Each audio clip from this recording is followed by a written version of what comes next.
Assalomualaikum aziz obunachilar. Yangi obyektimizga yetib keldik. Obyektimiz Xorazmda, Xorazm Yangi bozor tumanidamiz. Haybat sohilida. Obunachimiz uyi 10 gün oldin ishga zakaz oldik. Shu zakazimiz bo'yicha yetib keldik. Bu yerda hozir pol ishi. Obyektimiz katta yine. Görüntünüzden işi pul işlengen aldım ustalayan isteyashga ishga bitdilar. Isteyashga bordi o'rinlar o'zani adini quydilar.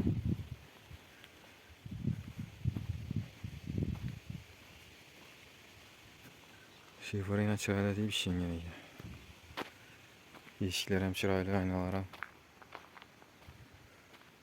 İmza ayna eshiklar. İmza firması. Taxtalarımızı Urganch bozoridan aldık. Berekeli ishdan. Arzonroq ekan, materiallar yomon emas. Strapila. Beton tumbalarımızı 4 gülden aldırdık. Bir yerde düşükler yok ekan, baylaydı. Simbayla koyalım. Video devamında görüşleriniz mümkün. Simlerini bayrak koyalım şimdi. Şunda tumumuz yıkılıp gitmekte. Belki ornaşıp duralım. Yine ilişkimiz hem çıralı ilişkilerden.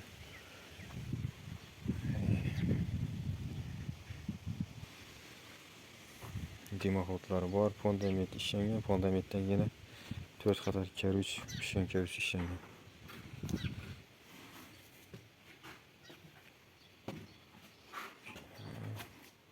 Kerüçümüz 5 metre.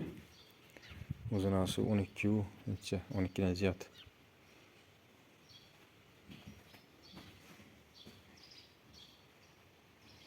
Şimdi bu işlerini başlayıp yakımız belent bol. Bir qator tekis. Uruvenleri bir xil bolumuz. Bir xil uruvende.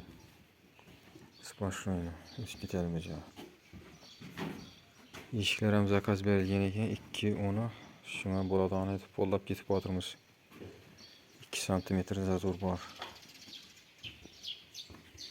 Koridor. Oyoqlarimiz indi.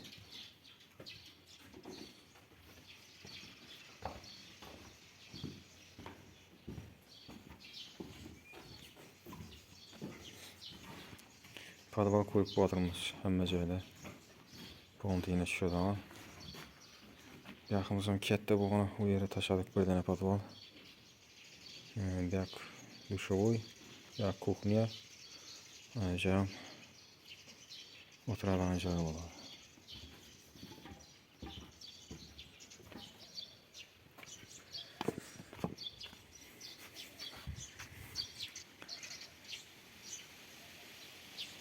Yan taraflara telefon işleniyor.